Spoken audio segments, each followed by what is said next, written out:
Hi guys, in this video we're going to be talking about Adidas boots.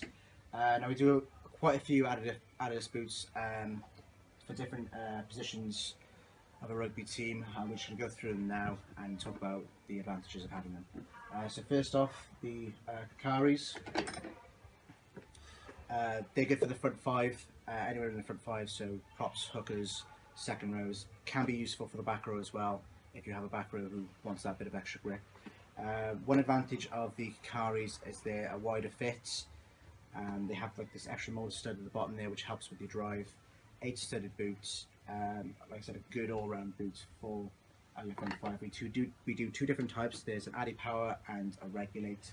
The difference between the two is the Regulate is almost like a replica. It's a version down from the Adi Power Kakaris, which are the more expensive ones. The next boot we're going to talk about are the FF80s. These are the new FF80s in. This is a flankers boot or a back rowers boot. The main advantage of this is you have the 7 studs rather than the 8 or a 6, so it's in between the two. Just gives you that extra little bit of grip, especially on your toes where you're in the rucks jostling for the ball. It really helps out a lot. Another point with the FF80s, more so with the pro versions, is the band across here, or you'll see it on some of the other FF80s. It's known as what's called the power bands. Basically, that helps when you're in a ruck. You've got quite a wide feet base.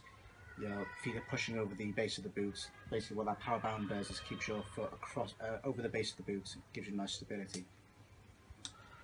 The next boot we're going to talk about are the Predators. It's one of the most popular boots of the Adidas range.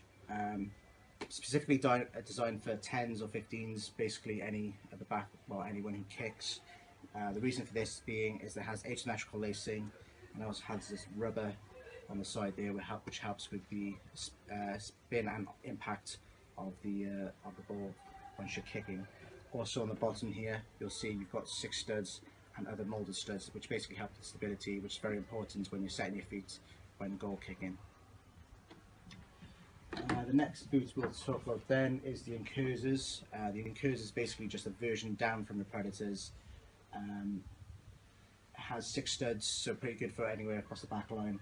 Asymmetrical lacing as well, which does help with kicking. It doesn't have the rubber as the Predators does, but it's still pretty good. After that then we'll have the R15s. The R15s is a bit of an all-rounder. It's pretty good for any of the back line, any of the backs, the back row, or even hookers, depending on what type of hooker you are. It's only got 6 studs, but it's a good lightweight, durable boot, good value. That's pretty much it for that one. The next boot then, or the last boot, is the RS7s. The RS7s are a really lightweight boot, good for across the back line, particularly the wingers and fullbacks. The reason for this being is just made out of this one material, which really lowers the mass down. Also on the bottom, similar with the Predators, you've got the 6 studs, as well with the molded studs in the middle for extra stability and grip.